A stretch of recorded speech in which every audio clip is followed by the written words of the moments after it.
കയറുപിരിക്കും തൊഴിലാളിക്കൊരു കഥയുണ്ടുജ്വല സമരകഥ. കയറുപിരിക്കും തൊഴിലാളിക്കൊരു കഥയുണ്ടുജ്വല സമരകഥ. അതു പറയുമ്പോൾ എന്നുടെ നാടിനഭിമാനിക്കാൻ വകയില്ലേ. കയറുപിരിക്കും തൊഴിലാളിക്കൊരു കഥയുണ്ടുജ്വല സമരകഥ. അതു പറയുമ്പോൾ എന്നുടെ നാടിനഭിമാനിക്കാൻ വകയില്ലേ. അറിയാം നിങ്ങൾക്കൊരു കഥയല്ലത് പൊരുതും വർഗചരിത്രത്തിൽ. ഉടനീളം ചുടുചോരയിലെഴുതിയ തുടുതുടെ നിൽക്കും പരമാർത്ഥം. അറിയാം നിങ്ങൾക്കൊരു കഥയല്ലത് പൊരുതും വർഗചരിത്രത്തിൽ. ഉടനീളം ചുടുചോരയിലെഴുതിയ തുടുതുടെ നിൽക്കും പരമാർത്ഥം.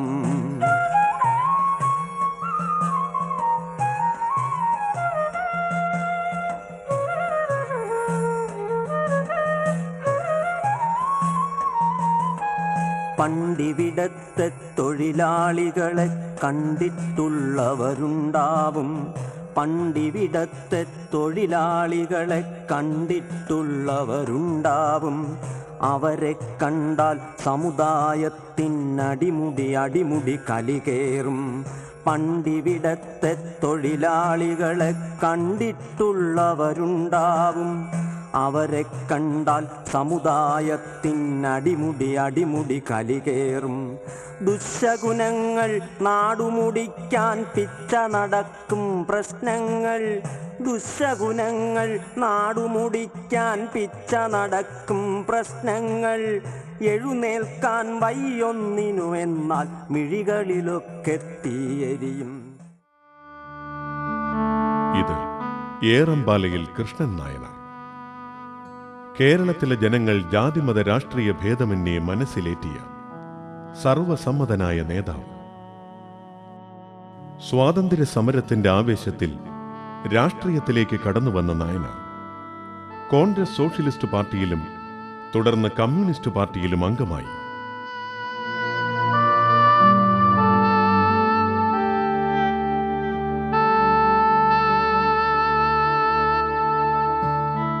മൊറാഴ കയ്യൂർ സമരങ്ങളിലൂടെ മുഴുവൻ സമയ രാഷ്ട്രീയ പ്രവർത്തനത്തിലേക്ക് കടന്നുവന്ന നായനാർ പല ഘട്ടങ്ങളിലായി ഏതാണ്ട് 11 വർഷത്തോളം ജയിലിൽ കഴിഞ്ഞിട്ടുണ്ട്. ഏറ്റവും കൂടുതൽ കാലം കേരളത്തിലെ മുഖ്യമന്ത്രിയായിരുന്നതും നായനാർ തന്നെ.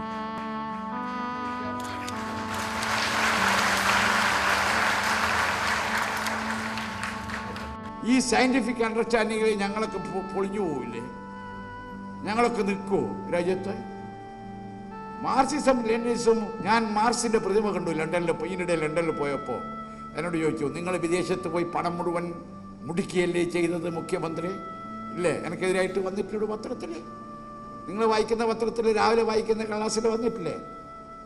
ഇതിനിടെ എന്നോട് മനോരമക്കാരൻ ചോദ്യം, എൻ്റെ ഒരു സീരീസ് വരുന്നുണ്ട്, അത് കുറച്ച് ദിവസം കഴിയുമ്പോൾ വരുന്നുണ്ട്. അവരും ചോദിച്ചു, നിങ്ങൾ വിദേശത്തൊക്കെ യാത്ര ചെയ്തിട്ട്? ഞാനൊരു ചോദ്യം ചോദിച്ചു, വിദേശത്ത് പോകാതെ ആളാണോ ഇരിക്കുന്ന? അതുപോലെ അബുദാബി പോകാതെ ആളാണോ ഇരിക്കുന്ന? അബുദാബി പോകാതെ ആളാണോ ഉമ്മർ കോയ? അല്ല, നമ്മുടെ ഉമ്മൻചാണ്ടി, എം വി രാഘവൻ, കാർത്തികേയൻ? ഞാൻ ചോദിച്ചു, UDF-ൽ പോകാതെ ഒരൊറ്റ ആളുണ്ടോ? എല്ലാവരും പോയിട്ടുണ്ട്. പക്ഷെ അവർ പോയതും ഞാൻ പോയതും രണ്ടാണ്. ചിലർ പോയി കീശ അടച്ചിട്ടുണ്ടാവും, ചിലർ പോയിട്ട് വേറെയാക്കിയിട്ടുണ്ടാവും. ഇന്ത്യയിലെ ബ്രിട്ടീഷ് സാമ്രാജ്യവാദികൾ നിരോധിച്ചിരിക്കുകയായിരുന്നു. ആ നിരോധനം ലിഫ്റ്റ് ചെയ്തത് 42-ലാണ്. അന്ന് പുറത്തു വന്നു EMS-ഉം ഈ രാജ്യത്തിൽ കോൺഗ്രസ്. അന്നും കോൺഗ്രസ് വിട്ട് 42-ലാണ് ഗാന്ധിയായിട്ട് കത്തടപാടുകൾ, ജോഷി ഗാന്ധി ഡയലോഗ് നടന്നു. അങ്ങനെയാണ് കോൺഗ്രസ് നിന്ന് വിട്ടത്. മുഖ്യമന്ത്രി എന്ന നിലയ്ക്കും നേതാവെന്ന നിലയ്ക്കും ഏറെക്കാലം കേരള രാഷ്ട്രീയത്തിൽ നിറഞ്ഞു നിന്ന നായനാർക്ക് സഹനത്തിന്റെ കൈപ്പേറിയ ഒരു ഭൂതകാലത്തെക്കുറിച്ചുകൂടി അനുസ്മരിക്കാനുണ്ട്. താൻ വിശ്വസിച്ച തത്വസംഹിതയ്ക്ക് വേണ്ടി സ്വകാര്യ സുഖങ്ങൾ മാറ്റിവെച്ച് നായനാർ ഏറെക്കാലം കഴിച്ചുകൂട്ടിയത് ഇരുളടഞ്ഞ ഇടനാഴികളിലും ജയിലറകളിലുമാണ്.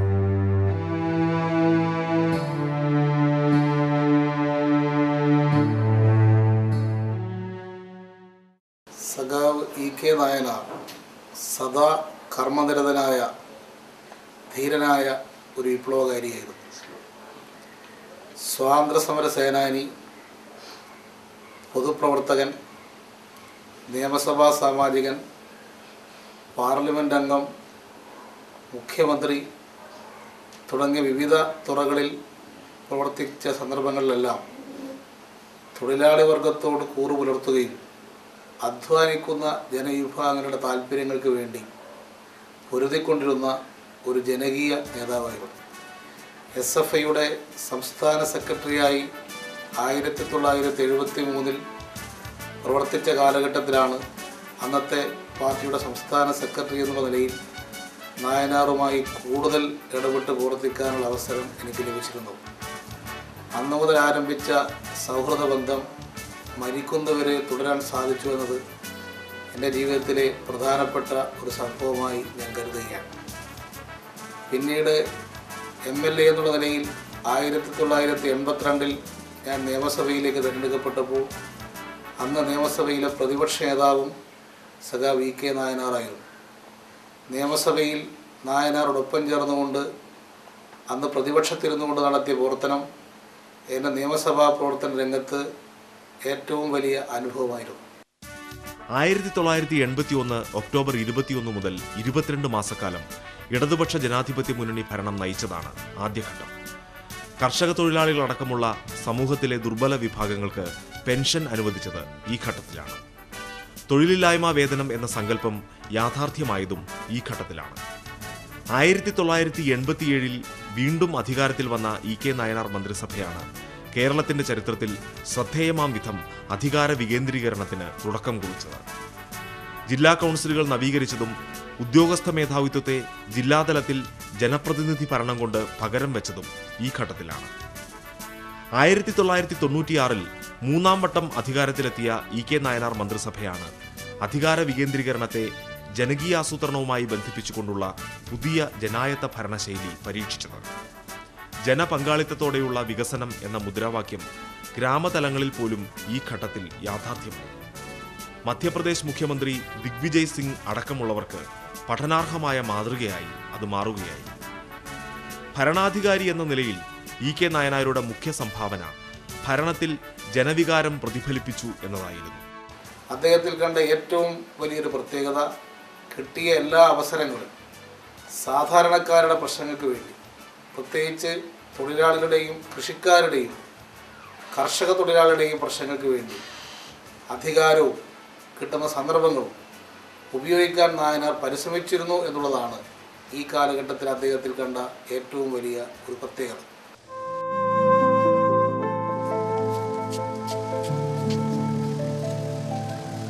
കേരളത്തിന്റെ രാഷ്ട്രീയ ചരിത്രത്തിൽ സുപ്രധാന കണ്ണിയായി നായനാർ എന്നും നിറഞ്ഞു.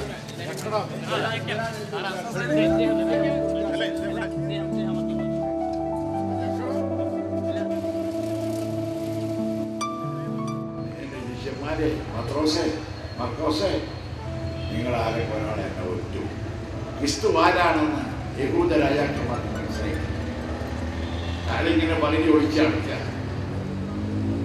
അപ്പൊ പറഞ്ഞ ഒറ്റ കൊടുക്കും. അപ്പൊ 12 ശിഷ്യഗണങ്ങളെ പറഞ്ഞു, അയ്യോ ഞങ്ങൾ ഒറ്റ കൊടുക്കില്ല, കൊടുക്കും. അവസാനം പിരിയുമ്പോൾ പറഞ്ഞാടാ, ഒരുത്തൻ ഒറ്റ വേണ്ട, ഒരുത്തൻ ശത്രുവിന് ഒറ്റ കൊടുക്കുക. ഇല്ല, ഒരുത്തൻ അവസാനം ക്രിസ്തുദേവൻ പോകുമ്പോൾ കെട്ടിപ്പിടിച്ച് ചുംബിച്ചു. ആ ചുംബനമാണ് ഒറ്റ. എന്താ ആ ചുംബനമാണ് ഒറ്റ? കാരണം ക്രിസ്തു ആരെന്ന് കാണിച്ചു കൊടുത്തത് ആ ചുംബനമാണ്. അതുവരെ ശത്രുവിന് അറിയില്ല ക്രിസ്തു ആരാണ്. പാർട്ടിയുടെ ഭരണസിരാകേന്ദ്രമായ AKG സെന്ററുമായും മറ്റു നേതാക്കന്മാരുമായും നായനാർ ആശയങ്ങളും അഭിപ്രായങ്ങളും നിരന്തരം പങ്കുവച്ചിരുന്നു. എന്താണ് സഖാവ് നായനാര് ഇത്രയേറെ ജനങ്ങളുടെ ഹൃദയത്തിൽ ആകർഷിക്കാൻ കാരണമായത് എന്ന് ആലോചിക്കാവുന്നതാണ്.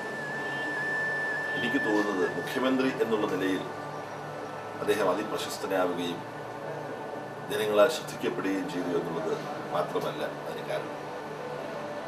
ഒന്ന്, സാധാരണ ജനങ്ങളുടെ ഒപ്പം എന്നും നിലകൊണ്ട ഒരു രാഷ്ട്രീയ നേതാവായിരുന്നു അദ്ദേഹം. രണ്ടാമത്, ജനങ്ങളുടെ ഭാഷയിൽ അവരോട് സംസാരിച്ച, അവരുമായി സംവേദനം നിർവഹിച്ച ഒരു നേതാവായിരുന്നു എസ്.കെ. നായനാർ. മറ്റൊന്ന്, അദ്ദേഹത്തിൻ്റെ ജീവിതത്തിലുടനീളം, ജനങ്ങളുമായിട്ടുള്ള ആശയവിനിമയത്തിലുടനീളം ഒരുതരം കുട്ടിത്വം നിറഞ്ഞിരുന്നു എന്നെനിക്ക് തോന്നുന്നു. അദ്ദേഹത്തിൻ്റെ ഭാവപ്രകടനങ്ങളിൽ, അദ്ദേഹത്തിൻ്റെ പ്രതികരണങ്ങളിൽ, അദ്ദേഹത്തിൻ്റെ ഭാഷയിൽ പലപ്പോഴും പലരെയും അമ്പരപ്പിക്കുന്ന തരത്തിൽ കയർത്തും ദേഷ്യപ്പെട്ടും സുഹൃത്തുക്കളോടും സഖാക്കളോടും പരിചിതരോടും അപരിചിതരോടും എല്ലാം സംസാരിക്കാൻ അദ്ദേഹം കാണിച്ചുള്ള സ്വാതന്ത്ര്യം, ഇതെല്ലാം ഒരു കുട്ടിയുടെ നിഷ്കളങ്കത നിറഞ്ഞു നിന്നതും ജനഹൃദയങ്ങളിൽ മറ്റാർക്കും ലഭിക്കാത്ത ഒരു സ്ഥാനം സഖാവ് നായനാർക്ക് നേടിക്കൊടുക്കാൻ ഇടയായിട്ടുണ്ട് എന്നാണ്. ഇപ്പോഴത്തെ ആന്റണി സർക്കാരിനെ കുറിച്ച് എന്താണ് അഭിപ്രായം? അതിനെപ്പറ്റി അഭിപ്രായം പറയാനുണ്ടോ? അദ്ദേഹം ചെയ്യുന്നത് മുഴുവൻ അദ്ദേഹത്തിന് ഈ രാജ്യത്തിന് ഗുണകരമല്ലാത്ത കേന്ദ്ര നയം നടപ്പാക്കുകയാണ്.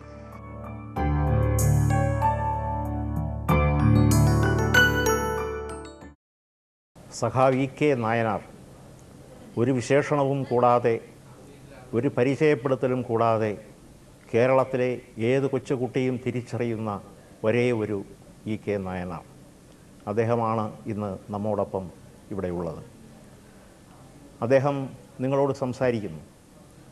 അങ്ങ് ഒരു മാടമ്പി തറവാട്ടിൻ്റെ മതിലകത്ത് നിന്ന് മണ്ണിൽ മടയ്ക്കുന്ന ആ സാധാരണ മനുഷ്യരുടെ ഇടയിലേക്ക് ഇറങ്ങി വന്ന് അവർക്ക് വേണ്ടി പ്രവർത്തിച്ചപ്പോൾ എന്തെങ്കിലും മാനസികമായ സംഘർഷങ്ങളോ അല്ലെങ്കിൽ വൈഷമ്യങ്ങളോ അനുഭവപ്പെടുകയുണ്ടായിട്ടുണ്ടോ? മാനസിക സംഘർഷം ഉണ്ടാകാനുള്ള എല്ലാ സാഹചര്യങ്ങളുമുണ്ട്. പക്ഷേ ആ സംഘർഷം ഇല്ലാതിരിക്കാനുള്ള മറ്റൊരു ഭൗതിക വസ്തുതയുണ്ട്. ഈ രാജ്യത്തിൻ്റെ സ്വാതന്ത്ര്യത്തിന് വേണ്ടുന്ന സമരം നടന്നുകൊണ്ടിരിക്കുന്ന ഒരു കാലഘട്ടമായിരുന്നു അത്. 1930 കേളപ്പൻ്റെ നേതൃത്വത്തിൽ കോഴിക്കോട്ട് നിന്ന് പയ്യന്നൂരിലേക്ക് നിയമലംഘന സമരം നടത്താൻ ജാഥ നടക്കുന്ന ഘട്ടത്തിൽ ഞാനൊരു വിദ്യാർത്ഥിയായിരുന്നു. ആ ജാഥയെ സ്വീകരിക്കാനും അവിടെ ജാതിമത വ്യത്യാസമെന്നേ കുളിക്കാനും താമസിക്കാനുമെല്ലാം പോകുന്ന മധ്യേ കല്യാശ്ശേരിയിൽ അര ദിവസത്തോളം അവർ താമസിച്ചു. അവിടെ നിന്നാണ് ജാഥയായി തളിപ്പറമ്പിലേക്ക് പോയത്. അവിടെ നിന്നാണ് പയ്യന്നൂരിലേക്ക് പോയത്.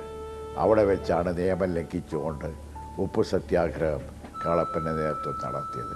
ആ ജാഥയും ആ പര്യടനവും എൻ്റെ രാഷ്ട്രീയ ജീവിതത്തിൽ വമ്പിച്ച ഒരു മാറ്റമുണ്ടാക്കി. അതിനുശേഷം 1935 കല്യാശ്ശേരിയിൽ രാജേന്ദ്ര പ്രസാദിൻ്റെ വരവുണ്ടായി. രാജേന്ദ്ര പ്രസാദ് അന്ന് അഖിലേന്ത്യാ കോൺഗ്രസ് കമ്മിറ്റിയുടെ പ്രസിഡൻ്റാണ്. ഒരു കിസാൻ നേതാവും കൂടിയായിരുന്നു. ചമ്പാരൻ കർഷകരുടെ കിസാൻ നേതാവും. അദ്ദേഹം ഒരു കർഷക നേതാവുമാണ്. അഖിലേന്ത്യാ കോൺഗ്രസ് കമ്മിറ്റിയുടെ പ്രസിഡൻറ്റുമാണ്. അദ്ദേഹം കല്യാശ്ശേരിയിൽ വരുന്ന ഘട്ടത്തിൽ ഞാൻ കല്യാശ്ശേരിയിലെ കോൺഗ്രസിൻ്റെ വൾഡർമാരിൽ ഒരാളായി പ്രവർത്തിക്കുന്ന ഒരവസരമാണ്. അദ്ദേഹത്തെ സ്വീകരിക്കുകയും അതുമാത്രമല്ല, അന്ന് കല്യാശ്ശേരി സ്കൂളിൽ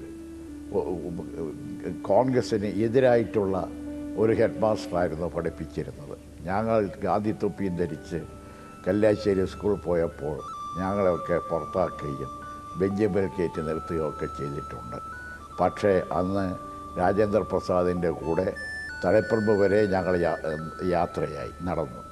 അവിടെ വെച്ച് വമ്പിച്ചൊരു സമ്മേളനം നടന്ന് പ്രസംഗിച്ചു. അതോടുകൂടി തന്നെ അന്നല്ലേ ഒരു ഹാരാർപ്പണം നടത്തിയത്? അതെ അതെ. അപ്പോൾ തോളിൽ തൊട്ട് രാജേന്ദ്ര പ്രസാദ് ഏത് ക്ലാസ്സിൽ പഠിക്കുന്നു എന്നൊക്കെ ചോദിച്ചു. അന്നാണ് ഞങ്ങളെ പിടിച്ച് ബെഞ്ചിലൊക്കെ നിർത്തിയത്. രാജേന്ദ്ര പ്രസാദിനെ ഹരാർപ്പണം നടത്തുകയും അദ്ദേഹം ഞങ്ങളെ തോളിൽ തൊട്ട് ആശീർവദിക്കുകയും ഒക്കെ ചെയ്ത് അത് വളരെ ജീവിതത്തിൽ ഒരു പരിവർത്തനം തന്നെ ഉണ്ടാക്കി തീർത്തിട്ടുണ്ട്. അങ്ങനെ ദേശീയ പ്രസ്ഥാനത്തിൻ്റെ മുന്നേറ്റത്തിൻ്റെ ഘട്ടത്തിലാണ് കല്യാശ്ശേരിയിലും 144 പാസ്സാക്കുകയും പോലീസ് വരികയും നിരോധനം നടത്തുകയും ഒക്കെ ചെയ്തിരുന്ന സംഭവങ്ങൾ. ഇതിനെ ലംഘിച്ചുകൊണ്ട് KPR ഗോപാലനും അന്ന് ഈ ജാഥയിൽ കൃഷ്ണപ്പിള്ളി ഉണ്ടായിരുന്നു. കേളപ്പൻ്റെ ജാഥയിൽ പി കൃഷ്ണപ്പിള്ളിയായിരുന്നു പാട്ടുപാടിയിരുന്നത് ആദ്യം ജാഥയുടെ മുമ്പിൽ. അപ്പോൾ ആ തരത്തിൽ 30-ന് ശേഷം കല്യാശ്ശേരിയിൽ ദേശീയ പ്രസ്ഥാനത്തെ വരവോടുകൂടി ഹരിജനങ്ങൾക്കും മറ്റ് അധസ്ഥിതർക്കും എതിരായ മാടമ്പിമാരുടെ ഒരു മേധാവിത്വമുള്ള പഞ്ചായത്താണ് നമ്മുടെ അന്നേരത്തെ. ഓലത്തിരി രാജാവ് സ്ഥാനപ്പേര് നൽകി ആദരിച്ച കല്യാശ്ശേരി ഏറമ്പാല കുടുംബത്തിൽ 1919 ഡിസംബർ 9 മാഞ്ചേരി ഒതായത്ത് ഗോവിന്ദൻ നമ്പ്യാരുടെയും നാരായണി അമ്മയുടെയും മകനായി നായനാർ ജനിച്ചത്. 1930 ജനുവരി 26 11ാം വയസ്സിൽ കല്യാശ്ശേരിയിൽ കുട്ടികളെ സംഘടിപ്പിച്ച് ത്രിവർണ പതാക ഉയർത്തിയതാണ് നായനാരുടെ ആദ്യ രാഷ്ട്രീയ പ്രവർത്തനം. പിന്നീട് വിദേശ വസ്ത്ര ബഹിഷ്കരണത്തിലും കള്ളുഷാപ്പ് പിക്കറ്റിംഗ് സമരങ്ങളിലും സജീവമായിരുന്ന നായനാർ നിയമലംഘന സമരങ്ങളിലൂടെയാണ് പി കൃഷ്ണപിള്ളയുമായും EMSുമായും ബന്ധപ്പെട്ടത്. കോൺഗ്രസ് സോഷ്യലിസ്റ്റ് പാർട്ടി രൂപീകൃതമായപ്പോൾ നായനാർ അതിന്റെ സജീവ പ്രവർത്തകനായി. AKGയുടെ നിർദ്ദേശപ്രകാരം ആദ്യം കർഷകർക്കിടയിൽ പ്രവർത്തിച്ച അദ്ദേഹം പിന്നീട് ആറോൺ മിൽ സമരത്തിന്റെ നേതാക്കളിൽ ഒരാളായി. ഇതിനെ തുടർന്നാണ് 1940 നായനാർ ആദ്യമായി ജയിൽ ശിക്ഷ അനുഭവിക്കുന്നത്. രണ്ടാം ലോക മഹായുദ്ധകാലത്തെ പൂഴ്ത്തിവെപ്പിനെതിരെ മലബാറിൽ നടന്ന ശക്തമായ സമരങ്ങളിൽ നേതൃത്വപരമായ പങ്കാണ് അദ്ദേഹം വഹിച്ചത്. മൊറാഴ സംഭവത്തെ തുടർന്നാണ് നായനാർ കയ്യൂർ സമരത്തിൽ പങ്കെടുക്കുന്നതും കേസിൽ പ്രതിയാകുന്നതും. അന്ന് പോലീസ് പിടിയിലായിരുന്നെങ്കിൽ ചരിത്രം മറ്റൊന്നായനെ. കയ്യൂർ സമരത്തിലെ മറ്റു 4 പ്രതികളെയും ബ്രിട്ടീഷ് സാമ്രാജ്യത്വം തൂക്കിക്കൊല്ലുകയായിരുന്നു. 1964 പിളർപ്പിന് ശേഷം വലതുപക്ഷ തിരുത്തൽവാദത്തിനും ഇടതുപക്ഷ തീവ്രവാദത്തിനുമെതിരെ CPIM രൂപീകരിക്കുന്നതിൽ നായനാർ നേതൃത്വപരമായ പങ്കാണ് വഹിച്ചത്. CPIM പ്രവർത്തകരെ പോലീസ് വേട്ടയാടിയ ഈ കാലഘട്ടത്തിൽ അദ്ദേഹത്തിന് 16 മാസം ജയിലിൽ കഴിയേണ്ടി വന്നു. CPIM രൂപീകൃതമായതിനു ശേഷം ചേർന്ന ആദ്യ പാർട്ടി കോൺഗ്രസിൽ തന്നെ നായനാർ കേന്ദ്ര കമ്മിറ്റി അംഗമായി. 1974 CH കണാരൻ നിര്യാതനായതിനെ തുടർന്ന് അദ്ദേഹം പാർട്ടിയുടെ സംസ്ഥാന സെക്രട്ടറിയായി. 1980 ആദ്യമായി മുഖ്യമന്ത്രിയായ നായനാർ നിരവധി തവണ കേരളത്തിന്റെ പ്രതിപക്ഷ നേതാവായിരുന്നു. ഇടക്കാലത്ത് ലോക്സഭാംഗമായും പ്രവർത്തിച്ച അദ്ദേഹം 3 തവണയായി 4000-ൽ പരം ദിവസം മുഖ്യമന്ത്രിയായിരുന്നു. ഒരു ഹരിജനെ സ്കൂളിൽ ഇരുത്തുക എന്ന് പറയുന്നത് അന്ന് നമ്മുടെ ഒരു വലിയ ഡിമാൻഡായി. അത് ഇവിടെ ഈ ഭാഗത്തും ഉണ്ടായിട്ടുണ്ട്. അതെ, ഒരു ഹരിജനെ സ്കൂളിൽ ഇരുത്തുക. ഇന്ന് കേൾക്കുന്നവർക്ക് ഒരു പക്ഷേ ചിരി വരും. അന്ന് കല്യാശ്ശേരി ഹൈസ്കൂളിൽ 2 ഹരിജൻ കുട്ടികൾ വന്നപ്പോൾ അവരെ അടിച്ചോടിക്കുകയും അവരെ ഇരുത്താൻ സമ്മതിക്കാതിരിക്കുകയും ചെയ്തു. പക്ഷെ അതിനെതിരായി KPR ഗോപാലൻ കോൺഗ്രസിൽ നേതാവായി വന്നു, കേരളീയൻ വന്നു, ഭാരതീയൻ വന്നു. അങ്ങനെ അവരൊക്കെ ഒരു കേന്ദ്രമായിരുന്നു കല്യാശ്ശേരി. അങ്ങനെ ഞങ്ങളെല്ലാം തന്നെ ആ ഹരിജന കുട്ടികളെ പഠിപ്പിക്കാനുള്ള വമ്പിച്ച പ്രക്ഷോഭത്തിൽ പങ്കെടുക്കുകയുണ്ടായി. ഇതിപ്പോൾ നമ്മൾ രാജ്യ ചരിത്രവും അങ്ങയുടെ ചരിത്രവും തമ്മിൽ ബന്ധിപ്പിച്ച് അങ്ങനെ കൊണ്ടുപോവുകയാണ്. അതിനിടയ്ക്ക് എനിക്കൊന്ന് ചോദിക്കാൻ തോന്നുന്നത്, ഒരു സംഭവം ഉണ്ടായിട്ടുണ്ടല്ലോ, ഒരിക്കൽ അച്ഛൻ ഇതിനോടെല്ലാം എതിർത്ത് ശകാരിക്കുകയും തല്ലുകയും ചെയ്യും. അതിന് കാരണമുണ്ട്. അച്ഛൻ മദ്യപാനിയായിരുന്നു, ഞാൻ മദ്യനിരോധത്തിലാണ്. അതുകൊണ്ടാണ് ഞാൻ ചോദിച്ചത്. അതെ, നമ്മുടെ പശ്ചാത്തലം എന്താണെന്ന് പറഞ്ഞാൽ പാരമ്പര്യവും പശ്ചാത്തലവും ഈ മദ്യപിക്കുന്നവർക്കെതിരായിട്ട് പ്രവർത്തിച്ചതിൻ്റെ പാരമ്പര്യമാണ് കമ്മ്യൂണിസ്റ്റുകാർ. അത് വ്യക്തമാക്കാൻ അത് വളരെ പ്രയോജനപ്പെടുന്ന സംഗതിയാണ്. എന്ന് തന്നെയുമല്ല, സഖാവ് വളരെ വളരെ നിഷ്പക്ഷമായിട്ടൊരു സത്യം വിളിച്ച് പറഞ്ഞിട്ടുണ്ട്. അന്ന് അതിനെതിരായിട്ട് സത്യാഗ്രഹിക്കുന്ന ചില ആളുകൾ വരെ സന്ധ്യയ്ക്ക് ഇറങ്ങി അത് കള്ളുപിടിക്കാൻ പോകുന്നത് കണ്ടപ്പോൾ ഒരുമാതിരി ദേഷ്യം തോന്നിയെന്ന്. ഇപ്പം ഞങ്ങൾ പോയി പിക്കറ്റ് ചെയ്യും, രാത്രി കല്ലെറിയും. എന്തായാലും അന്ന് അതെ തല്ലുകയും ആ തല്ലേറ്റപ്പോൾ വല്ലാത്ത അഭിമാനക്ഷതം തോന്നുകയും അമ്മയുടെ പെട്ടിയിൽ നിന്ന് 1.5 രൂപയും എടുത്തുകൊണ്ട് ആരും എടുത്തിട്ട് ഒരു എസ്കേപ്പ്, ഒരു പലായനം. അതെ ഒരു പലായനം നടത്തി. ആ പലായനത്തിൽ അങ്ങനെ മംഗലാപുരത്തേക്ക് പോകാവുന്ന നിമിഷത്തിൽ വീട് വിട്ടതിൻ്റെ ദുഃഖവും അതേ സമയത്ത് ആ അഭിമാനക്ഷതവും രണ്ടും കൂടെ ഒരു സംഘർഷം ഉണ്ടായിട്ടൊരു കവിത എഴുതിയെന്ന് ഞാൻ കേട്ടിട്ടുണ്ട്. കവിതയായിരുന്നു ആ മാതൃഭൂമി. എൻ്റെ കുറച്ച് ചില കവിതകൾ 37-36 മാതൃഭൂമിയിൽ പബ്ലിഷ് ചെയ്തിട്ടുണ്ട്. അത് EK നായനാർ എന്നാണോ അതോ കൃഷ്ണൻ നായർ? EK നായർ എന്നുള്ള പേര് തന്നെയാണ്. അത് ശരി. ആ കവിതയുടെ വരി വല്ല ഓർമ്മ? ഒന്നും എനിക്ക് ഓർമ്മയില്ല. വളരെ സുദീർഘമായ അഗ്നി പരീക്ഷകൾ കൂടി കടന്നുപോയ ഒരു കാലഘട്ടമായിരുന്നു അത്. അന്നാണല്ലോ KPRനെ തൂക്കാൻ വിധിക്കുന്ന ഒരു സംഭവം ഉണ്ടായത്. അതേപ്പറ്റിയുള്ള അങ്ങയുടെ ഓർമ്മകളൊന്ന് പങ്കുവയ്ക്കാമോ? അദ്ദേഹം 40 സെപ്റ്റംബർ 15 ശേഷം ഒളിവിലായിരുന്നു.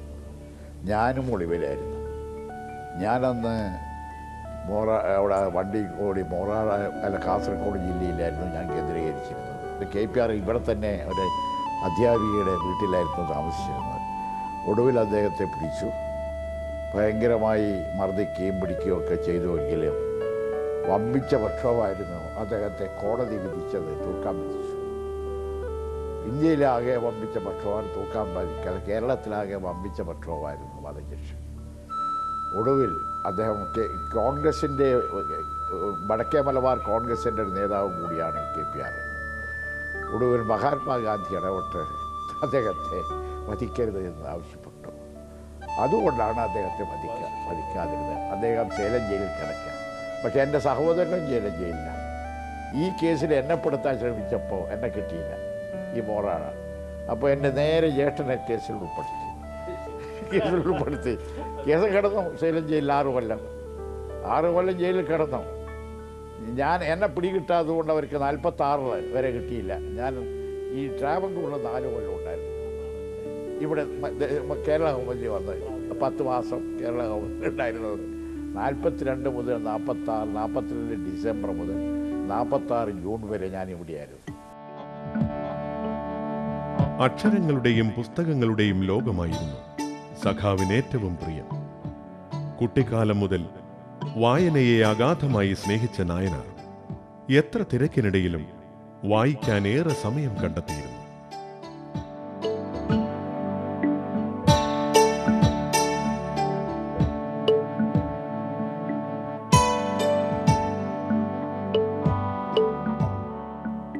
മറ്റ് രംഗങ്ങളിൽ ഇത്രയേറെ തിളങ്ങിയതുകൊണ്ടാവാം സാഹിത്യകാരനെന്ന നിലയ്ക്ക് നായനാർ വേണ്ടത്ര ശ്രദ്ധിക്കപ്പെടാതെ പോയത്. വിപ്ലവാചാര്യനായ ലെനിൻ മുതൽ ബ്രിട്ടീഷ് മലേഷ്യൻ സ്കെച്ചുകൾ വരെയുള്ള നായനാരുടെ 46 പുസ്തകങ്ങളും വിവിധ വിഷയങ്ങളെ അധികരിച്ചുള്ള നിരവധി ലേഖനങ്ങളും സാഹിത്യ ലോകത്തിന് അമൂല്യമായ മുതൽക്കൂട്ടാണ്.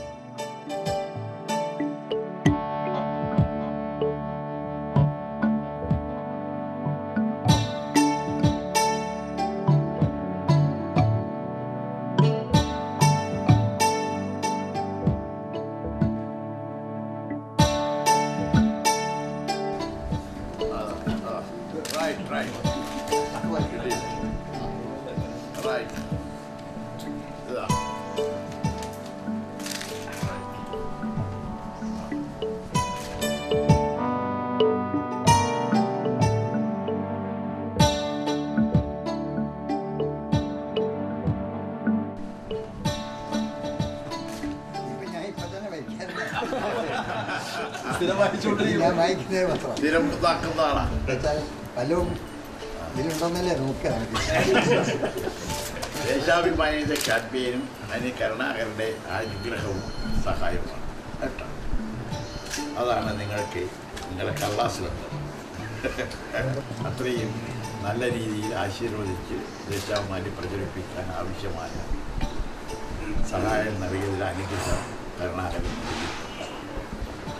അപ്പോൾ ഈ പത്രം ഈ രാജ്യത്തിലെ ജനാധിപത്യത്തിനും മതേതരത്വത്തിനും ജനങ്ങൾക്കും വേണ്ടി നിലകൊള്ളുന്ന ഒരു പത്രമാണ്. കേരളത്തിൽ ദിനപത്രങ്ങൾ വളരെയധികം കാലത്ത് പുറപ്പെടുമെങ്കിലും ദേശാഭിമാനി അധ്വാനിക്കുന്ന ജനങ്ങളുടെയും ജനാധിപത്യവും മതേതരത്വവും വെച്ചു പുലർത്തിക്കൊണ്ട് ഒരു കാലത്ത് ദേശീയ പ്രസ്ഥാനം പാസാക്കിയ സോഷ്യലിസ്റ്റ് വ്യവസ്ഥയിലേക്ക്, അതാണല്ലോ അന്ന് ഇന്ദിരാഗാന്ധി ഉള്ള സമയത്ത് മതേതരത്വവും ജനാധിപത്യവും സോഷ്യലിസവും, ഒരു കോൺഗ്രസ് അങ്ങേര് സോഷ്യലിസ്റ്റ് രീതിയിലുള്ള ക്രമം. ദേശാഭിമാനി ഒരു കാലത്ത് ഞാൻ ശക്തിയായി എതിർത്ത പത്രം, എന്നെ അതുപോലെ തന്നെ ശരിപ്പെടുത്താൻ ശ്രമിച്ച പത്രം.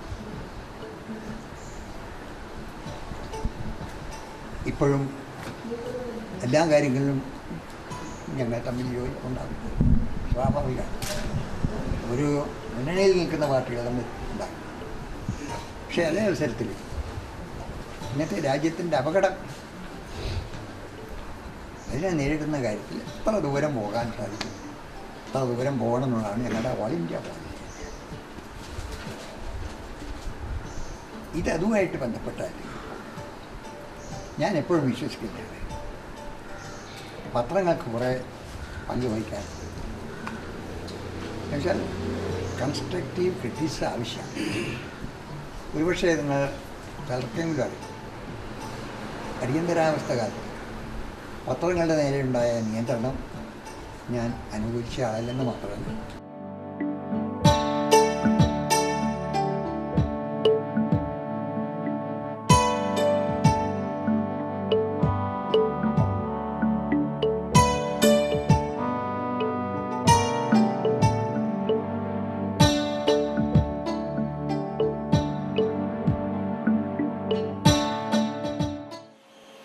കമ്മ്യൂണിസ്റ്റ് പാർട്ടി ഓഫ് ഇന്ത്യ മാർക്സിസ്റ്റിൻ്റെ സമുന്നത നേതാവ് എന്നുള്ള നിലയിലും കേരളത്തിൻ്റെ മുഖ്യമന്ത്രി എന്ന നിലയിൽ ദീർഘകാലം പ്രവർത്തിച്ച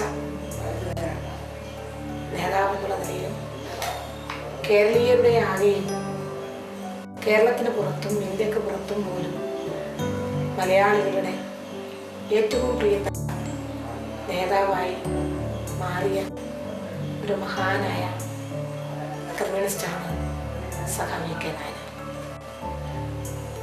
അദ്ദേഹത്തിൻ്റെ നിസ്വാർത്ഥമായ പ്രവർത്തനത്തെ സംബന്ധിച്ച് വളരെ വിലമതിപ്പോടെ സംസാരിക്കുന്ന എത്രയോ ആളുകൾ സംസാരിക്കുന്നത് കേൾക്കാൻ എനിക്ക് സാധിച്ചിട്ടുണ്ട്.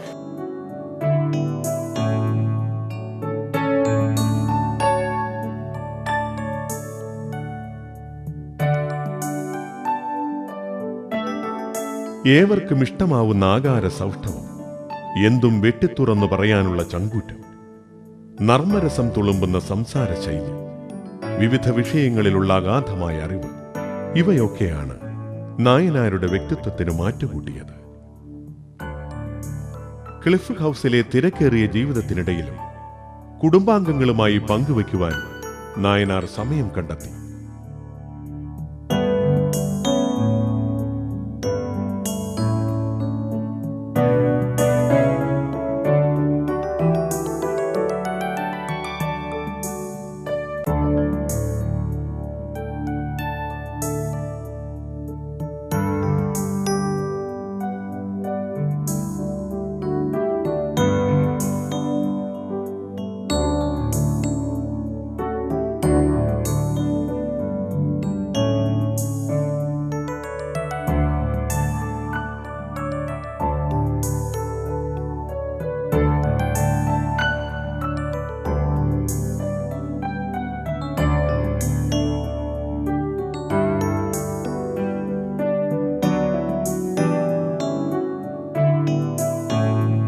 ഭർത്താവ്, പിതാവ്, മുത്തച്ഛൻ തുടങ്ങിയ നിലകളിലെല്ലാം തന്നെ ഏറ്റവും പ്രിയങ്കരനായിരുന്നു സഖാവ് കെ നായനാർ.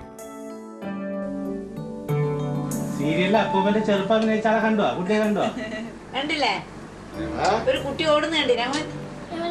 അപ്പൂപ്പന്റെ സീരിയലില് ഒരു കുട്ടി ഇങ്ങനെ ഓടുന്നു, മോനെ പോലത്തെ കണ്ണനെ പോലത്തെ ഒരു കുട്ടി കണ്ടു. എന്തൊരു ഉഷാറായിരുന്നു അത്, കോണം കൊടുത്തിട്ട് ഓടുന്നു കാണാൻ. എല്ലാരും ഭയങ്കര ഇഷ്ടായിരുന്നു. നല്ലൊരു കുട്ടി.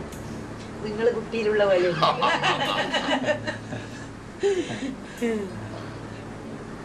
അമ്മ പറയുന്നുണ്ട്, നിങ്ങൾ കുട്ടിയിൽ വളരെ വെളുത്ത് തടിച്ച് അരിയിലിങ്ങനെ സ്വർണത്തിന്റെ അരിഞ്ഞാണല്ലോ ഇട്ടിട്ടാന്ന് കൃഷ്ണൻ. പിന്നെ അമ്മ മോശമില്ല, അമ്മ ശ്രീ മോശം.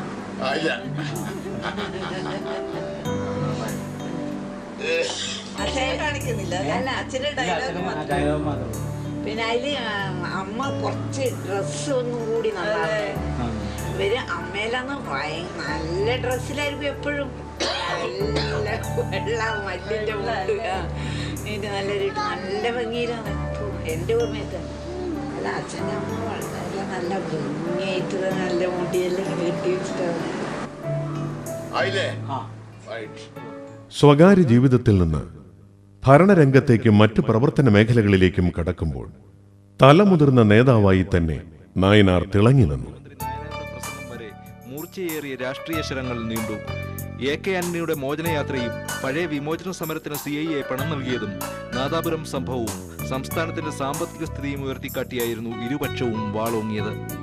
UDFന്റെ മോചനയാത്ര ആലിബാബയുടെയും 41 കള്ളന്മാരുടെയും യാത്രയാണെന്ന് MV ജയരാജൻ പരിഹസിച്ചപ്പോൾ പ്രതിപക്ഷ നിര ഇളകി മരംഗത്തെയാണ് ചോദ്യം ചെയ്തത്. നന്ദി പ്രമേയ ചർച്ച ഉപസംഹരിച്ച മുഖ്യമന്ത്രി നായനാർ പതിവ് മട്ടിൽ പ്രതിപക്ഷ നിരയെ ഉന്നം വെച്ചു.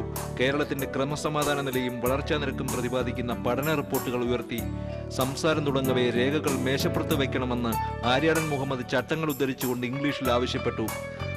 ആര്യാടൻ പറയുന്നതിന്റെ മലയാളം എന്താണെന്നായിരുന്നു രേഖകൾ മേശപ്പുറത്ത് വെച്ചുകൊണ്ടുള്ള മുഖ്യമന്ത്രിയുടെ മറുചോദ്യം.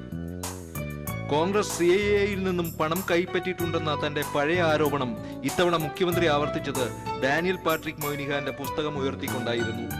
കോൺഗ്രസ് നിര ആരോപണങ്ങൾ നിഷേധിച്ചു. ചർച്ചയിൽ TK Hamsa, Kadammanitta Ramakrishnan, TS John, T Nanu master, PJ Joy തുടങ്ങിയവരും പങ്കെടുത്തു. നിയമസഭയിൽ എന്നും നിറഞ്ഞു നിന്ന വ്യക്തിത്വമായിരുന്നു നായനാർ.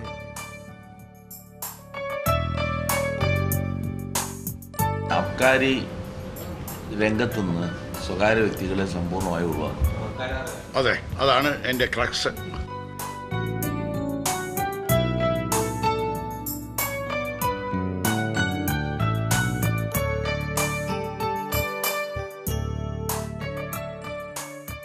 കൃത്യതയോടെയും വ്യക്തമായും കാര്യങ്ങൾ വിശദീകരിക്കാനുള്ള നായനാരുടെ കഴിവ് അനിതര സാധാരണമായിരുന്നു. തുഞ്ചൻ സ്മാരക തിരൂർ മാനേജിംഗ് കമ്മിറ്റിയുടെ ഘടനയിൽ മാറ്റം വരുത്തി നിയമവകുപ്പും അഡ്വക്കേറ്റ് ജനറലും അംഗീകരിച്ച ഡീഡിൻ്റെ അടിസ്ഥാനത്തിൽ തുഞ്ചൻ മെമ്മോറിയൽ ട്രസ്റ്റ് തിരൂർ രൂപീകരിച്ച് ഉത്തരവ് ഉറപ്പിക്കാൻ തീരുമാനിച്ചു. ഗുജറാത്ത് ദുരിതാശ്വാസ നിധിയിലേക്ക് സംസ്ഥാന പോലീസ് സേനാംഗങ്ങളുടെ സംഭാവനയായ 58 ലക്ഷം രൂപയുടെ ചെക്ക് DGP PR ചന്ദ്രൻ, IG ജേക്കബ് പുന്നൂസ് എന്നിവർ മുഖ്യമന്ത്രിക്ക് കൈമാറി.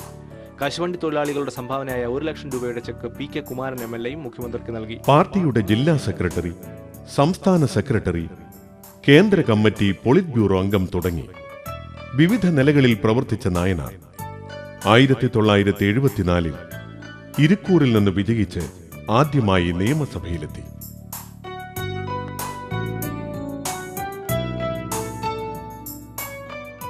കേന്ദ്രവും തമ്മിൽ പദ്ധതികൾക്കായി നീക്കിവെക്കുന്ന പണത്തെ സംബന്ധിച്ച് അഭിപ്രായ വ്യത്യാസമുണ്ട്. സഖാവ് സ്വയം പാർട്ടി തന്നെയായിരുന്നു. പാർട്ടി തീരുമാനങ്ങൾ നടപ്പിലാക്കുകയെന്നതല്ലാതെ മറ്റൊന്നും തന്നെ സ്വന്തം അജണ്ടയിലില്ലാത്ത ആത്മാർത്ഥതയും നിശ്ചയദാർഢ്യവുമാണ് നായനാരെ മറ്റുള്ളവരിൽ നിന്നും വ്യത്യസ്തനാക്കിയത്. അനാരോഗ്യമൂലം ഏറെ നാളുകളായി നിയമസഭയിൽ എത്താത്ത ബേബി ജോൺ ഫോട്ടോ എടുക്കാൻ എത്തിയപ്പോൾ എല്ലാവരും സ്നേഹം കൊണ്ട് പൊതിഞ്ഞു. ഇതിനകം 4 വർഷവും 10 മാസവും പൂർത്തിയാക്കിയ 10ാം നിയമസഭയാണ് കേരളത്തിന്റെ ചരിത്രത്തിലെ ഏറ്റവും ദൈർഘ്യമേറിയ നിയമസഭ. കൂടുതൽ കാലം സ്പീക്കർ പദവിയിൽ ഇരുന്നതിന്റെ റെക്കോർഡ് സ്പീക്കർ M. വിജയകുമാറിനാണ്. കേരളത്തിന്റെ ചരിത്രത്തിൽ ആദ്യമായി മന്ത്രിസഭയ്ക്കെതിരെ പ്രതിപക്ഷം അവിശ്വാസ പ്രമേയം കൊണ്ടുവരാത്ത നിയമസഭയും ഇതുതന്നെ. മുഖ്യമന്ത്രി, സ്പീക്കർ, പ്രതിപക്ഷ നേതാവ്, ഗവൺമെന്റ് ചീഫ് വിപ്പ് എന്നീ സ്ഥാനങ്ങളിൽ പ്രവർത്തിച്ചവർ മാറ്റമില്ലാതെ തുടർന്നതും 10ാം നിയമസഭയിലാണ്. ഒട്ടേറെ റെക്കോർഡുകളും ചരിത്ര മുഹൂർത്തങ്ങളും കേരളത്തിന്റെ 10ാം നിയമസഭയ്ക്ക് സ്വന്തമാണ്. നമുക്കറിയാം, സ്വാതന്ത്ര്യ സമര സേനാനി, അതുപോലെ തന്നെ തൊഴിലാളി വർഗ പ്രസ്ഥാനത്തിൻ്റെ നേതാവ്, കമ്മ്യൂണിസ്റ്റ് പ്രസ്ഥാനത്തിൻ്റെ നേതാവ് എന്നീ ഉന്നത തലങ്ങളിൽ എത്തുന്നതോടൊപ്പം തന്നെ അദ്ദേഹം ഒരു ഭരണാധികാരി എന്ന നിലയിലും ഏറെ ശ്രദ്ധേയനായി. നമുക്കറിയാം, കേരളത്തിൻ്റെ ചരിത്രത്തിൽ ഏറ്റവും കൂടുതൽ കാലം മുഖ്യമന്ത്രിയായിരുന്നത് ശ്രീരാമ നായനാരാണ്. ഏറ്റവും കൂടുതൽ മുഖ്യമന്ത്രിയായി ഇരുന്നതിനേക്കാൾ ഉപരിയായിട്ട് ആ ഭരിച്ച കാലത്ത് സമൂഹത്തോടും പ്രത്യേകിച്ചും പാവപ്പെട്ട ആളുകളോടൊക്കെയുള്ള അദ്ദേഹത്തിൻ്റെ സമീപനം പ്രത്യേകമായിട്ട് തന്നെ എടുത്തു പറയേണ്ടതാണ്. ഭരിക്കുന്നത് പാവപ്പെട്ട ആളുകൾക്കോ അല്ലെങ്കിൽ അങ്ങനെ കഷ്ടപ്പാടും ദുരിതം അനുഭവിക്കുന്ന ആളുകൾക്ക് എന്തെങ്കിലും ഗുണം ചെയ്യാൻ വേണ്ടി ആയിരിക്കണം എന്നുള്ളത് അദ്ദേഹത്തിന് നിർബന്ധമുണ്ടായിരുന്നു. നായനാരും ഒത്ത് പ്രവർത്തിക്കാൻ അല്ലെങ്കിൽ അദ്ദേഹത്തിൻ്റെ മന്ത്രിസഭയിൽ അംഗമൊന്നും ആകും എന്നൊന്നും ഞാൻ കരുതിയ ഒരാളല്ല. നായനാരെയൊക്കെ അകലെ നിന്ന് നോക്കിക്കാണുക എന്നതിൻ്റെ അപ്പുറത്ത് നായനാരൊക്കെ ആയിട്ട് അത്രയേറെ അടുപ്പത്തിൽ എത്താൻ കഴിയുമെന്നുള്ള പ്രതീക്ഷയുണ്ടായിരുന്നു. പക്ഷേ 96-ൽ തെരഞ്ഞെടുപ്പിൽ മത്സരിക്കുകയും വിജയിക്കുകയും നായനാരുടെ മന്ത്രിസഭയിൽ ഒരു അംഗമാകാൻ കഴിയുകയും ചെയ്ത ഒരാളാണ്. ആ മന്ത്രിസഭയിലെ ഏറ്റവും പ്രായം കുറഞ്ഞ ഒരു വ്യക്തിയായിരുന്നു. പ്രായം കുറഞ്ഞ വ്യക്തി എന്നതിനേക്കാൾ ഉപരി ഞാൻ അസംബ്ലിയിലേക്ക് ആദ്യമായിട്ട് മത്സരിക്കുകയും ആദ്യമായിട്ട് ജയിക്കുകയും MLA ആകുന്നതിന് മുമ്പ് തന്നെ മന്ത്രിയായി സത്യപ്രതിജ്ഞ ചെയ്ത ഒരാളാണ്. അങ്ങനെ നായനാരെ പോലെയുള്ള ഉയർന്ന ആളുകളോടൊപ്പം വളരെ യങ്ങായിട്ടുള്ള എല്ലാ അർത്ഥത്തിലും ജൂനിയറായിട്ടുള്ള ഞാൻ പ്രവർത്തിക്കുമ്പോൾ ചില ആശങ്കകളൊക്കെ എനിക്ക് തോന്നിയിരുന്നു. പക്ഷേ ആദ്യ ദിവസം തന്നെ മന്ത്രിസഭാ അംഗമായി സത്യപ്രതിജ്ഞ ചെയ്ത ദിവസം തന്നെ എന്നെ വിളിച്ചു പറഞ്ഞു, ഒരു കാര്യത്തിനും ഒരു പേടിയും വേണ്ട, എല്ലാം നമുക്ക് ശരിയാക്കാവും. എന്ത് കാര്യത്തിനും എല്ലാ തലത്തിലും ഒരു പിതാവിൻ്റെ വാത്സല്യം തരാൻ ദൈവം സന്നദ്ധൻ ആയിട്ടുണ്ട്. എവിടെയെങ്കിലും പിശകോ പോരായ്മകളോ ഉണ്ടോ എന്നുള്ളത് ഇടയ്ക്ക് ചോദിക്കുന്ന സന്ദർഭത്തിൽ ഒരു കുഴപ്പമില്ല, നല്ല രീതിയിലാണ് പോകുന്നത്, ഞാനതൊക്കെ അന്വേഷിക്കുന്നുണ്ട് ഇപ്പോൾ പറയുക. തന്നെയല്ല എൻ്റെ സുഹൃത്തുക്കളെയൊക്കെ പല ഘട്ടങ്ങളിലൊക്കെ കണ്ട സമയത്ത്, ഗൾഫ് നാടുകളിലെല്ലാം ചുറ്റുന്ന സമയത്ത് അവരോട് പോലും അദ്ദേഹം പറയുകയുണ്ടായിരുന്നു. അവരെല്ലാം സുഹൃത്തുക്കളാണ്. രാധാകൃഷ്ണൻ്റെ എന്ന് പറയുന്ന സമയത്ത് അവൻ എൻ്റെ മന്ത്രിസഭയിൽ അംഗമാണ്, അത് നിങ്ങൾക്കറിയുമെന്ന് അങ്ങോട്ട് ചോദിക്കുന്ന ഒരു സ്ഥിതി. പാർട്ടിയെ ശക്തിപ്പെടുത്തുന്ന കാര്യത്തിലും അണികൾക്ക് കാലോചിതമായ അറിവ് പകർന്ന് അവരെ മുഖ്യധാരയിലേക്ക് എത്തിക്കുന്ന കാര്യത്തിലും നായനാർ എന്നും അതീവ ശ്രദ്ധാലുവായിരുന്നു. ഏർപ്പെടുത്തിയിരുന്ന നിരോധനം പിൻവലിക്കപ്പെട്ട ദിവസം ചുവന്ന സ്വപ്നങ്ങളായി വിറക്കി 5 വർഷക്കാലത്തോളം ഈ തടവറയിൽ വേദന മറന്നു കഴിഞ്ഞ 3 സഖാക്കൾ ഇന്ന് വിമോചിതരാകുകയാണ്. സഖാവ് നെട്ടൂർ സ്റ്റീഫൻ, സഖാവ് DK ആന്റണി, സഖാവ് സേതുലക്ഷ്മി.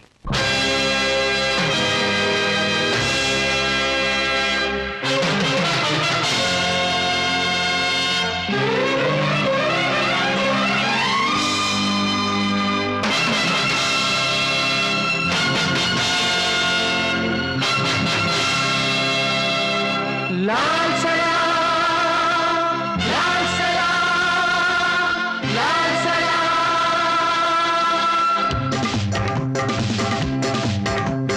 ജയിലറകൾ തുറന്നു വരും ജനനായകരെ, ജനനായകരെ, ലാൽ സലാം, ലാൽ സലാം, ലാൽ സലാം. ജനഭൂമിയിലേക്ക് വരൂ വീണ്ടും. ലാൽ സലാം, ലാൽ സലാം, ലാൽ സലാം. ഒരു പിടി അരളി പൂക്കളുമാ അരുണപതാകയുമാ വരവേൽക്കുന്നു ഞങ്ങൾ.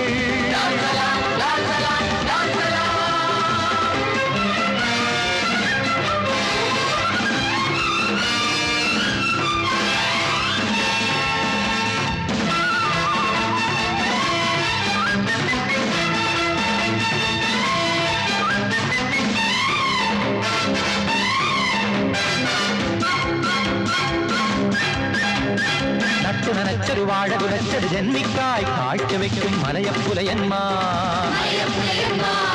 ആദ്യം കൊയ്യണം അധികാരം എന്നാർത്തു വിളിച്ചൊരു കോമന്മാർ, ആട്ടന്മാർ, അവസന്മാർ, അബലന്മാർ. ആർത്തന്മാർ, അവസന്മാർ, അബലന്മാർ. അവരുടെ മോക്ഷം നമ്മുടെ ലക്ഷ്യം, അതിനായി അണിചേർന്നവരെ.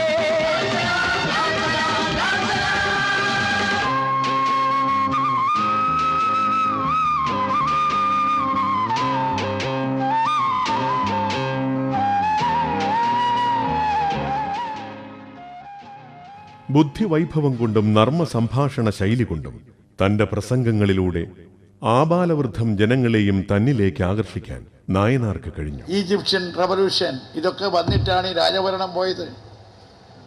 ഈ ഭരണത്തെ മറിച്ചിട്ടു ജനങ്ങൾ. തിരുവിതാംകൂർ രാജാവ് എങ്ങനെ പോയി? നിങ്ങളെല്ലാം കൊച്ചിക്കാരാണ് അല്ലേ? അല്ലടോ, പട്ടിക്കാട് കൊച്ചിയിലല്ലടോ.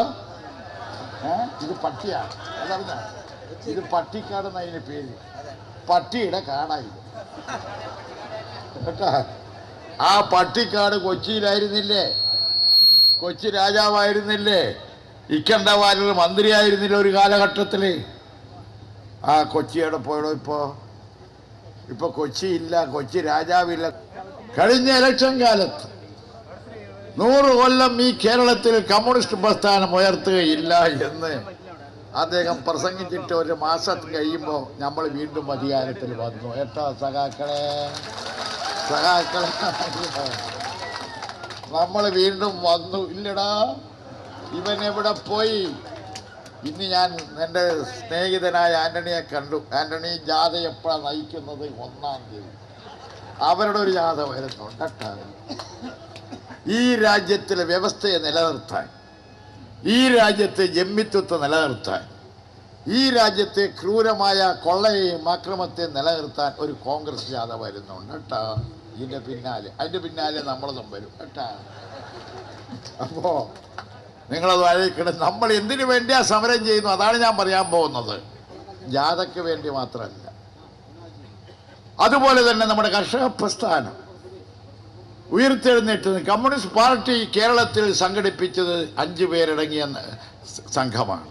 ഇന്ന് ഈ മഹാലക്ഷക്കണക്കിൽ ജനങ്ങളിങ്ങനെ അണിനിരന്നു.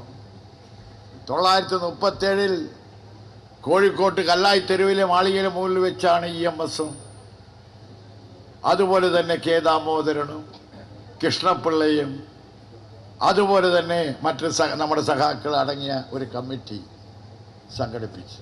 ഇന്ന് ലക്ഷക്കണക്കിന് ജനങ്ങൾ എന്തുകൊണ്ട്? കമ്മ്യൂണിസം ഒരു ശാസ്ത്രമാണ്. ലോകത്തിൽ ആർക്കും അതിനെ നശിപ്പിക്കാൻ കഴിയില്ല. അതൊരു സയൻസാണ്, ശാസ്ത്രം. എന്താ സയൻസ്? ഈ രാജ്യത്ത് എന്നും ശാശ്വതമായി നിൽക്കുന്ന ഒരു വ്യവസ്ഥയില്ല. ആ വ്യവസ്ഥയെ മാറ്റിമറിച്ചുകൊണ്ട് ഈ രാജ്യത്തിലെ തൊഴിലാളി വർഗവും കൃഷിക്കാരും അധ്വാനിക്കുന്നവരും പോരാടി മുമ്പോട്ടേക്ക് വരികയും അവന് ചൂഷണരഹിതമായൊരു വ്യവസ്ഥ കെട്ടിപ്പടുക്കുന്നതിലേക്കും അവൻ അധ്വാനിച്ചാൽ അവൻ അവകാശം നേടിയെടുക്കുന്നതിലേക്കും മുന്നോട്ട് തന്നെ മാർച്ച് ചെയ്യും. ഈ ശാസ്ത്രമാണ്. അതുകൊണ്ടാണ് നമ്മൾ വളർന്നത്, അതുകൊണ്ടാണ് നമ്മൾ മുമ്പോട്ട് പോയത്. ഇനി പിന്നോക്കം പോക്കില്ല. ആന്റണി പറഞ്ഞ പോലെ ആന്റണി പിന്നോക്കം പോകും, നമ്മൾ മുമ്പോട്ട് പോകും. അപ്പോൾ ആ നിലയ്ക്ക് എന്തുകൊണ്ട് ഈ സയൻസ്, ഈ കമ്മ്യൂണിസ്റ്റ് സയൻസ് ഞങ്ങളൊക്കെ നിൽക്കുന്നത് അതുകൊണ്ടാണ്. ഈ സയൻസ് ഇനിയും വളർന്നു വരും. എന്തിനു വേണ്ടി? ഞാൻ ചോദിക്കട്ടെ, 1957 സഖാവ് EMS മുഖ്യമന്ത്രിയാവുമെന്ന് നിങ്ങൾ പ്രതീക്ഷിച്ചിരുന്നോ? ഞാൻ മുഖ്യമന്ത്രിയാവുമെന്ന് നിങ്ങൾ പ്രതീക്ഷിച്ചില്ല. ഒരു കാലം ഞാൻ കരുതിയിട്ടില്ല, ഞാനും കരുതിയിട്ടില്ല. EMS ആവുന്നും കരുതിയിട്ടില്ല. എങ്ങനെ വന്നു? ഇതാണ് ഈ രാജ്യത്തിലെ മാറ്റത്തിൻ്റെ ചരിത്രം. ഈ ചരിത്രത്തെ ആർക്കും നിഷേധിക്കാനാവില്ല, ഈ ചരിത്രത്തെ ഒടുക്കാനുമാവില്ല. ഇത് മുമ്പോട്ട് പോകും. രാജാവില്ലാത്തൊരു ഭരണകൂടം. 1957 ഏപ്രിൽ മാസം 5-ാം തീയതി EMS അധികാരത്തിൽ വന്നു. നമ്മൾ പ്രതീക്ഷിച്ചിനോ? അന്ന് ഞാൻ കോഴിക്കോട് ജില്ലാ പാർട്ടി സെക്രട്ടറിയാണ്. ജില്ലാ പാർട്ടി കമ്മിറ്റിയുടെ സെക്രട്ടറിയാണ് ഞാൻ കോഴിക്കോട്. തീപാറുന്ന പ്രസംഗങ്ങൾ കൊണ്ടും ഭാവഹാവാദികൾ കൊണ്ടും ജനങ്ങളെ ഹരം പിടിപ്പിച്ച നേതാവ് ജീവിത സായാഹ്നത്തിൽ പോലും സദാ കർമ്മനിരതനായിരുന്നു.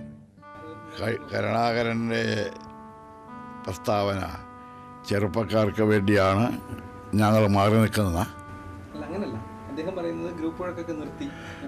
നന്നായി. ഏതായാലും ഗ്രൂപ്പ് വഴക്ക് കരുണാകരൻ നിർത്തിയത് നല്ലതന്നെ. ആന്റണിക്ക് വിട്ടുകൊടുക്കുന്നതാണ് നല്ലത്. എൻ്റെ ചോദ്യം അതല്ല.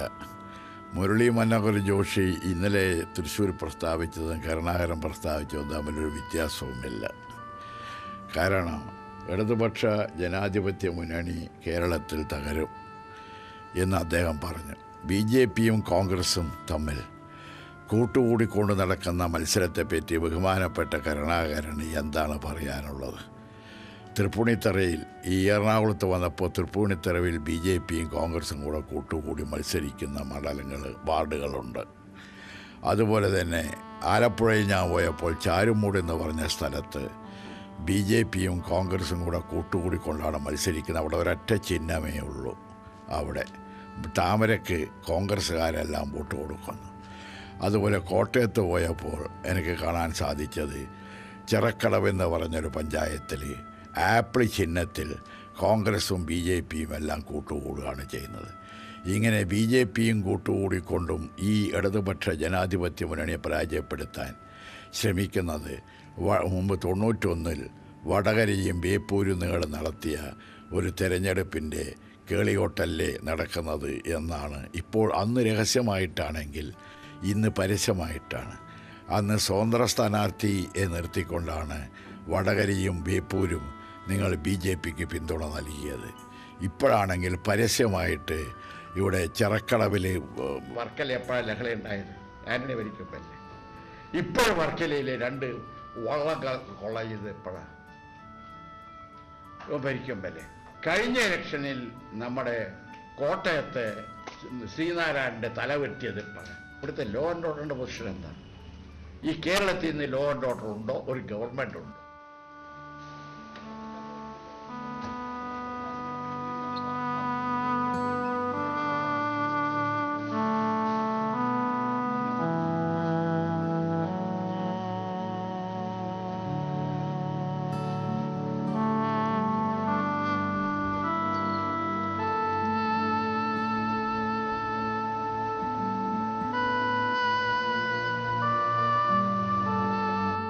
ലോകസഭാ തെരഞ്ഞെടുപ്പിന് മുൻപ് വിദഗ്ധ ചികിത്സയ്ക്കായി നായനാരെ ഡൽഹിയിലേക്ക് കൊണ്ടുപോയി.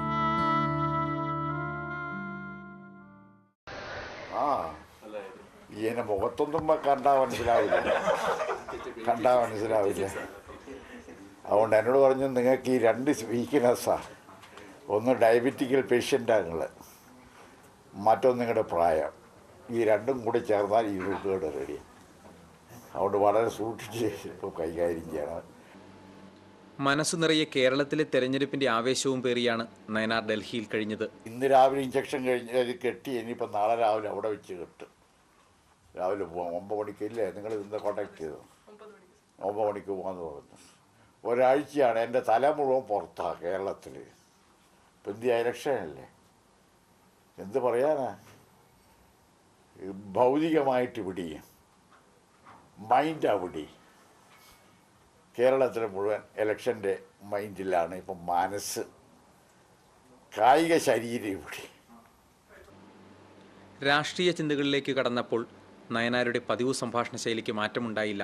വടകരൊക്കെ ഷുവറാണ്, ചിറ്റൂർ ഷുവറാണ്, കവലക്കാർ ഷുവറാണ്, കാസർഗോഡ് ഷുവറാണ്.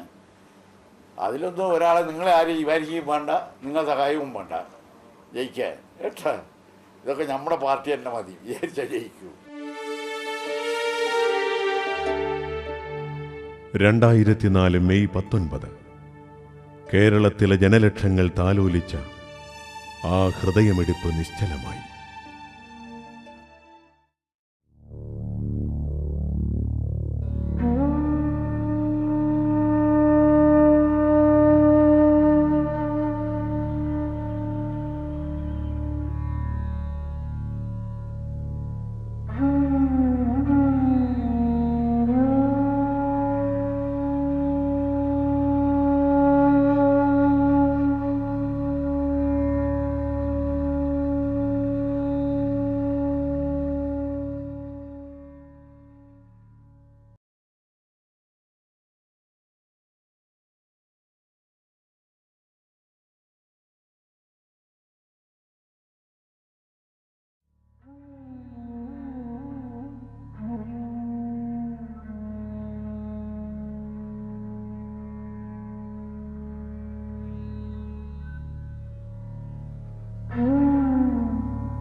മുഖ്യമന്ത്രി ആയിരിക്കുമ്പോഴും പ്രതിപക്ഷ നേതാവായിരിക്കുമ്പോഴും പാർട്ടി സെക്രട്ടറി ആയിരിക്കും എല്ലാ സമയവും ഇത്രയേറെ വായിക്കുന്ന ഒരു നേതാവ് എനിക്ക് തോന്നുന്നു കാണാൻ കഴിയും. ഭരണരംഗത്ത് ഭരണത്തിൻ്റെ അമരക്കാരനായിരിക്കുന്ന സമയത്ത് വായിക്കുന്നതിന് വേണ്ടി ഇത്രയേറെ സമയം കണ്ടെത്തുന്നു.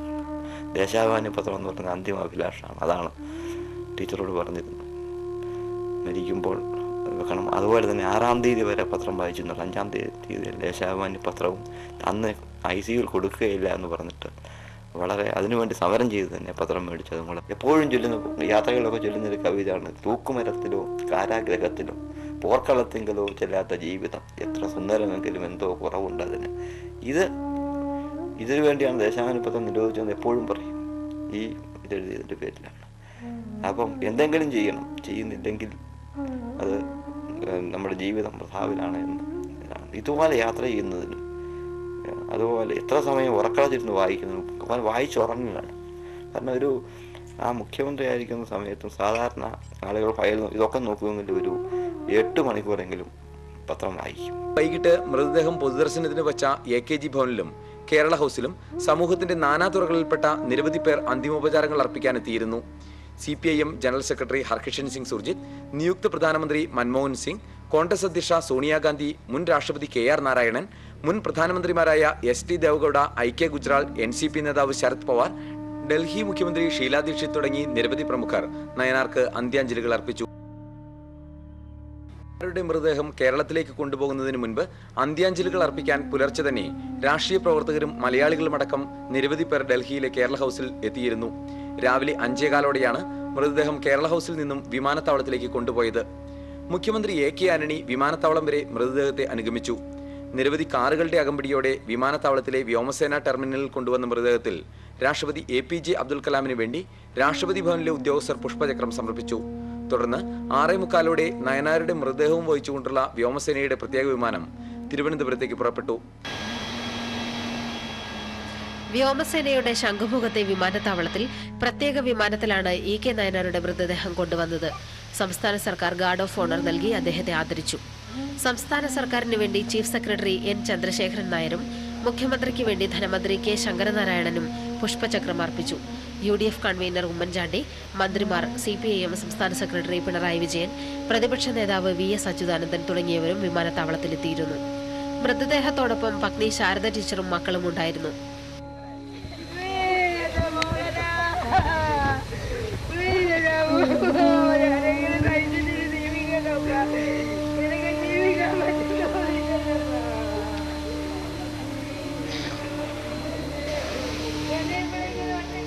CPIM പോളിറ്റ് ബ്യൂറോ അംഗങ്ങളായ പ്രകാശ് കാരാട്ട്, S രാമചന്ദ്രൻ പിള്ള, E ബാലാനന്ദൻ എന്നിവർ ഡൽഹിയിൽ നിന്നും എത്തിയിട്ടുണ്ട്. പ്രത്യേക വാഹനത്തിൽ മൃതദേഹം വഹിച്ചുകൊണ്ട് വിലാപയാത്രയായാണ് പാർട്ടി ആസ്ഥാനമായ AKG സെന്ററിലേക്ക് മൃതദേഹം കൊണ്ടുപോയത്.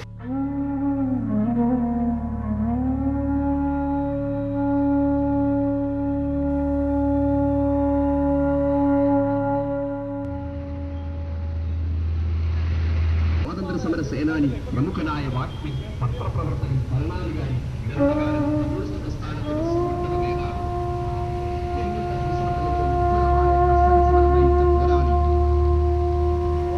സമ്പൂർണ്ണ സാക്ഷരത കൈവരിച്ച കേരളത്തെ ലോകത്തിന് മുമ്പിൽ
കാൽനൂറ്റാണ്ടിലേറെക്കാലം നായനാരുടെ ചൈതന്യം ധന്യമാക്കിയ AKG സെന്റർ കേരളത്തിന്റെ ജനനായകന് വികാരവിക്ഷുബ്ധമായ അന്ത്യാഞ്ജലി നൽകി. പൊതുദർശനത്തിന് വച്ച നായനാരുടെ മൃതദേഹം ഒരു നോക്ക് കാണാൻ 10,000-കണക്കിന് ജനങ്ങളാണ് തടിച്ചുകൂടിയത്.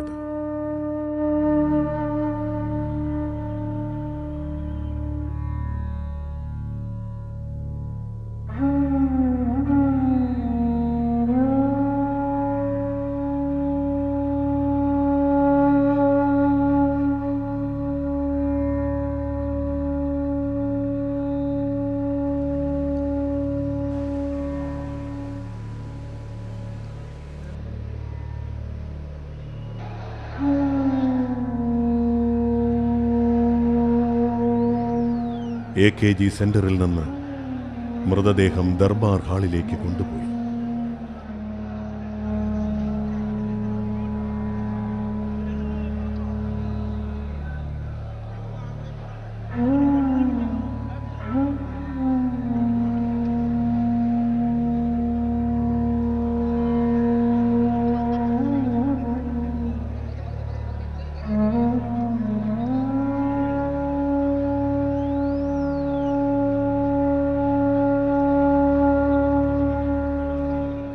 ഇന്ത്യൻ കമ്മ്യൂണിസ്റ്റ് പ്രസ്ഥാനത്തിന്റെ അനിഷേധ്യ നേതാവും 3 കോടി മലയാളികളുടെ വീരനായകനുമായ സഖാ VK നായനാർക്ക് തലസ്ഥാന നഗരി കണ്ണീരിൽ കുതിർന്ന വിട നൽകി.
താൻ എത്രയോ സഞ്ചരിച്ച വഴികൾ, ഭരണം നിർവഹിച്ച തലസ്ഥാന നഗരി, സ്നേഹം മാത്രം നൽകിയ ജനലക്ഷങ്ങൾ, എല്ലാറ്റിനെയും സാക്ഷി നിർത്തിക്കൊണ്ട് നിത്യദുഃഖത്തിലാഴ്ത്തിക്കൊണ്ട് സഖാവിന്റെ മൃതശരീരം വഹിച്ച തുറന്ന വാഹനം തിരുവനന്തപുരത്തു നിന്ന് കണ്ണൂരിലേക്ക് യാത്രയായി. കോരിച്ചൊരിയുന്ന മഴയത്ത് രാത്രിയുടെ അന്ത്യയാമങ്ങളിലും ജനലക്ഷങ്ങളാണ് തങ്ങളുടെ പ്രിയങ്കരനായ നേതാവിനെ ഒരു നോക്ക് കാണാൻ നിറകണ്ണുകളോടെ കാത്തുനിന്നത്.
വിലാപയാത്ര ജന്മനാടായ കണ്ണൂരിലെത്തുമ്പോൾ നഗരം മനുഷ്യക്കടലായി മാറിക്കഴിഞ്ഞിരുന്നു.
ജീവിതം കൊണ്ടെന്ന പോലെ അന്ത്യം കൊണ്ടും ഇതിഹാസം സൃഷ്ടിച്ച് മലയാളികളുടെ പ്രിയനായകൻ വിടവാങ്ങി. മനുഷ്യമതിലായി കോട്ടയായി നിന്ന് മഹാസാഗരമായി പ്രവഹിച്ചാണ് കേരളം അതിൻ്റെ പ്രിയപുത്രന് യാത്രാമൊഴി നൽകിയത്.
സഖാവ് KGM കൃഷ്ണപിള്ളയും അന്ത്യവിശ്രമം കൊള്ളുന്ന പയ്യാമ്പലം തന്നെയാണ് സഖാവ് നായനാർക്കും അന്ത്യവിശ്രമ ഭൂമിയായത്.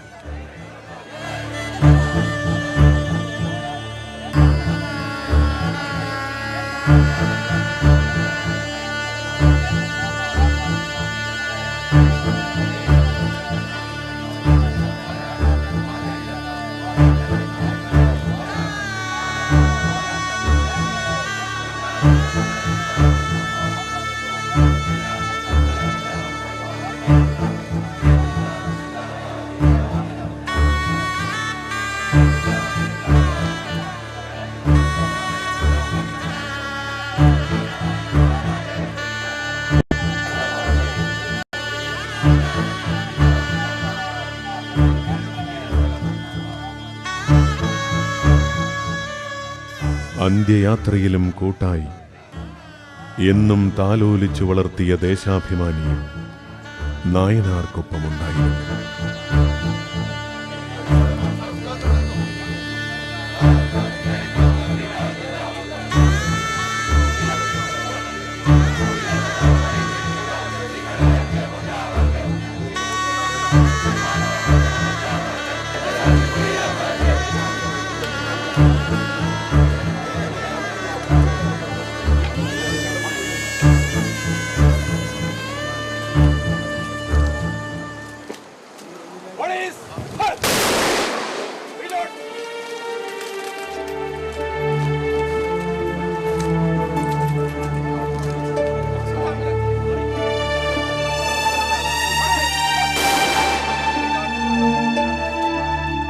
ലക്ഷോപലക്ഷം ജനഹൃദയങ്ങളിൽ ചിരപ്രതിഷ്ഠ നേടി തന്റെ വേർപാടിലും വിപ്ലവ സ്മരണകൾ ഉണർത്തിക്കൊണ്ട് കാലഘട്ടത്തിന്റെ നായകൻ യാത്രയായി.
Zindabad!